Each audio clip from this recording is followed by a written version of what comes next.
a shot. I felt like if we continued to defend, not that we were perfect, but I thought we put ourselves in a decent position. And then obviously the third quarter, was a dagger.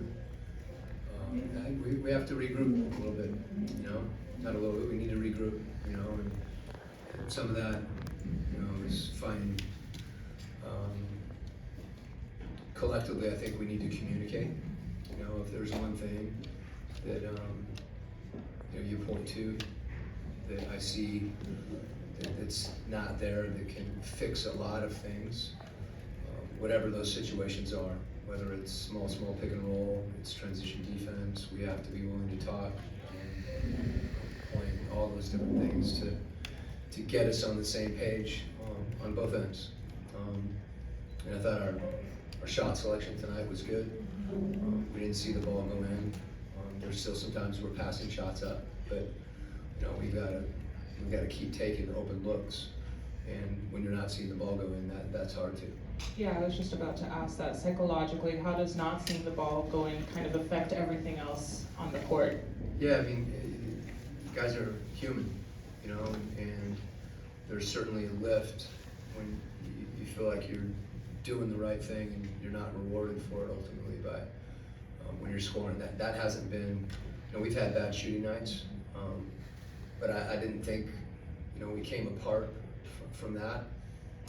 As I said, there's times when you have to take those if they're, good shots. And that's not to say you don't drive the ball either, but quick decisions and then kick it when the ball changed sides of the floor. I thought good things happened. But again, you're in transition defense situations even more. And we got driven.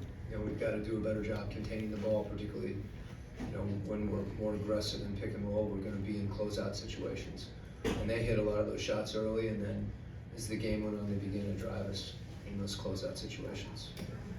Coach, you emptied your bench for the second game in a row.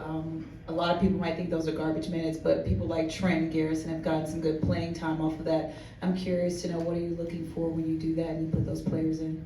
Really the same thing that you're looking for, with the rotational guys. You want them to be disciplined defensively, you want them to get back and execute and try to generate good shots. In the third quarter, I think it was 8:40, you called the timeout after you got beaten deep on a fast break. I'm curious, what specifically did you see there that you needed to address? Well, it was more than just one possession. It was accumulation. That's usually when those timeouts come. If you're going to call an early timeout before the mandatory, that you see, usually you see a run, and that's what that was.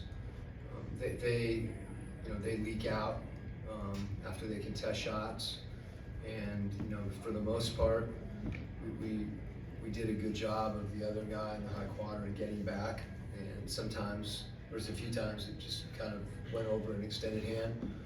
But again, we have to get it done in those situations. And, our guys know that. We call the timeout to get refocused and have a good possession offensively. When you go down 10 early on in the second quarter, and a team like yours that shoots a lot from three, is there an emphasis or focus to look to the three even when in the first quarter you might not have shot? Yeah, this is like a very common debate. When a team isn't shooting well, everybody says go inside. And it really has, if you have a post presence like that, and we have some guys that post.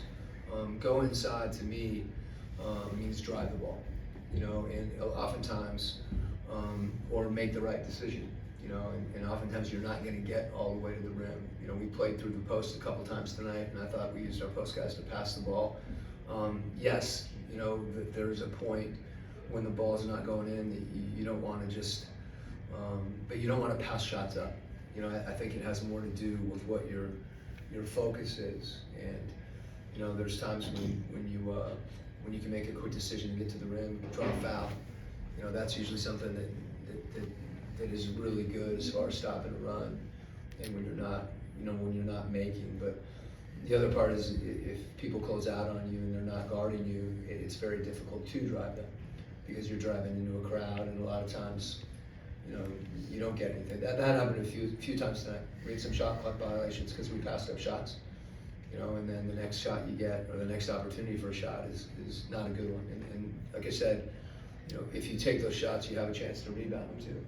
You know, and if they're a good shot, you know, for a team that, you know, we've had situations before where you're not making, and particularly when you're down later, you want to keep shooting because some of those shots get you back, you know, back in the game. I wouldn't want to tell Bogey, you know, to pass up open ones. You know, I would like our guys to catch and drive the ball and then kick it, but that might end up being a 3-2. You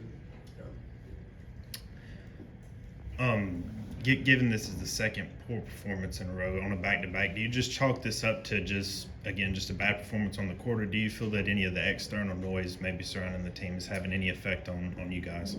You know, I think, you know, both tonight was different than last night. Last night we were on our heels the entire game. You know, it may not have looked as different on the box score, but those were two different games. You know, as I said, I thought we were generating good shots tonight. They weren't going in. And we had possessions. There was a number of possessions defensively where we guarded well. You know, and you know, Kuzma hit a tough turnaround over an extended hand. You know, the ball bounces, you know, the wrong way, and they get a shot. So we have to play through those possessions. You know, and any time, you know, whether it's you're down, you're not playing well, there's always opportunities to kind of look outside. And I think our guys continue to be focused. And as I said, to regroup a little bit right now is a good thing. And we're playing a lot of games. You know, we're 4-6. We've got some games coming quickly, and not a lot of time to practice and regroup that way. But I think just psychologically for us to dig in and focus. And as I said, I think if we play, we can play better. But you know, I think defensively there was more focus, and we need to see the ball going. You know, and we'll have a chance to have you know, a very different result. Okay. Quin, the opposing paint points obviously were a big problem in the first quarter. Indiana last night. Again, tonight Washington had 60 points in the paint, had a bunch in that run in the third quarter. What do you attribute that to, and what's the potential fix? Well, there's two situations. One, I think we've got to do a better job guarding the ball. And as I said before, that could mean closing out. But trying to not give direct line drives where we can help. And then there's other situations where, you know, you've got a 6'8" Advia.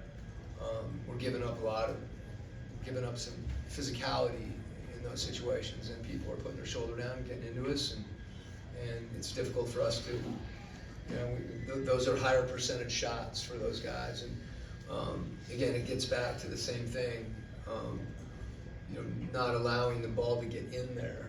But as I said, if someone's going full speed and they're driving into you and bumping you, got to make a stand. We had 2 or 3 times we tried to step in front and take a charge. That's one thing we can do. You know, Clint can come over and contest a shot, but if it's deep like that, the ball is in the paint. There's offensive rebounding opportunities. As I'm going through this, these are all the things we need to do better. Thanks, Coach. Okay.